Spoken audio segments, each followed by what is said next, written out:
Hello. This video is intended to serve as a proposal for the Vernon Township School District to adopt virtual reality into the curriculum.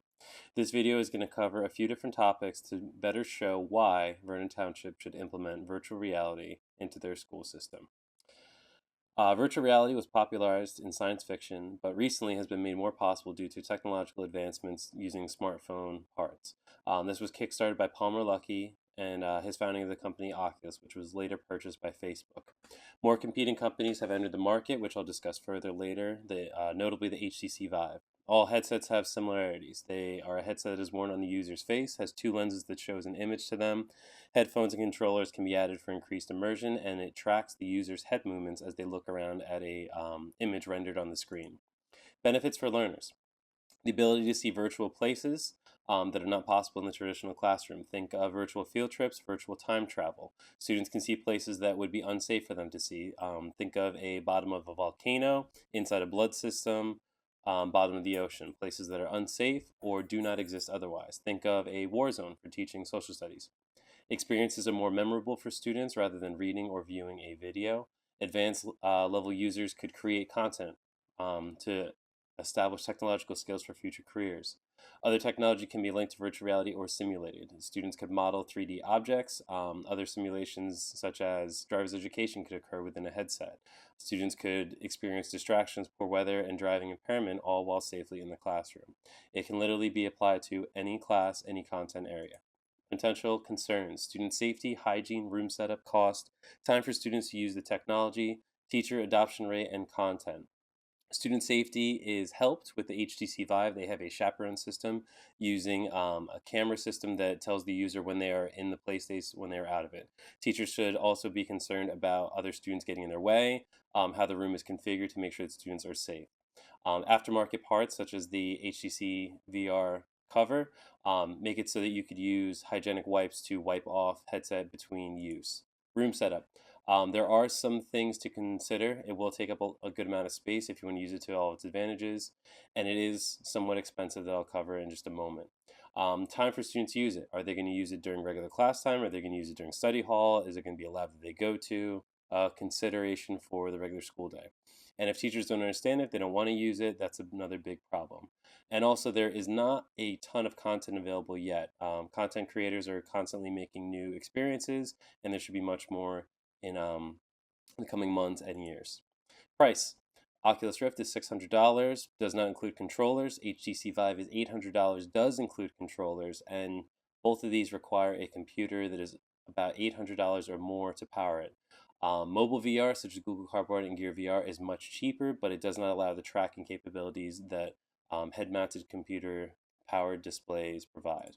Here's an image of the Google Cardboard and Samsung Gear VR that are powered using a cell phone. This is a consideration for schools that do not allow cell phones in school. You would need to supply those as well. This is what the Oculus Rift and the HTC Vive look like. Quite a bit more hardware that comes with them and quite a bit more power and capabilities. Later this year, Oculus will be shipping their touch controllers. Some of the safety features.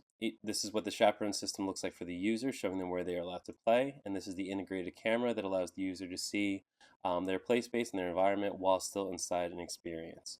Room scale is used with these base stations plugged into the wall, or with the Oculus using this sensor.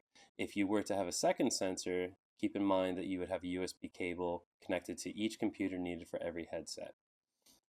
Required training. Teachers will need to know how to use the software and the hardware and basic troubleshooting, how to properly clean and store hardware. They will need installation help, troubleshooting support, smartphone devices and chargers, and space to use virtual reality. Research supporting this.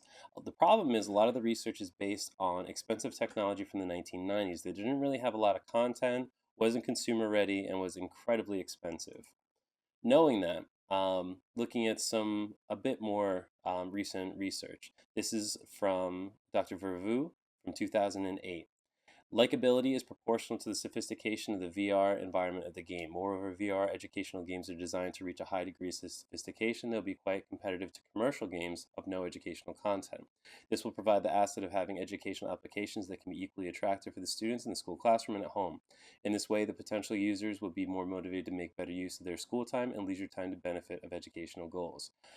So basically, this means that if they can make the content for education as good as consumer content, it'll motivate students to use it more. Results establish that students confirm that experiential activities significantly enhance learning outcomes. This is supporting David's cone of experience, saying that if you experience something down here in the 90%, you will remember 90% more of it compared to just reading about it, hearing it, or seeing it. So experiencing allows the user to remember much, much more. Professional organizations supporting virtual reality. There are a ton. Many notable icons and logos up here. The virtual reality company here is a company being supported by Steven Spielberg, and The Void is a company that is allowing large scale experiences where users can walk around in big warehouses and experience virtual reality with a backpack based computer without any wires getting in their way. But all the big players are getting involved. It is coming, it is exciting, and education needs to adopt it to ensure that students are getting the most that they possibly can. It is a bit expensive. It will require some setup and some training for staff, but what it'll provide for students is priceless. Students can see and explore things that are not possible in the regular classroom. They can experience things that they cannot in the regular classroom. It is highly worthwhile endeavor, and I hope that you consider this implementation and move forward in adopting virtual reality. Thank you.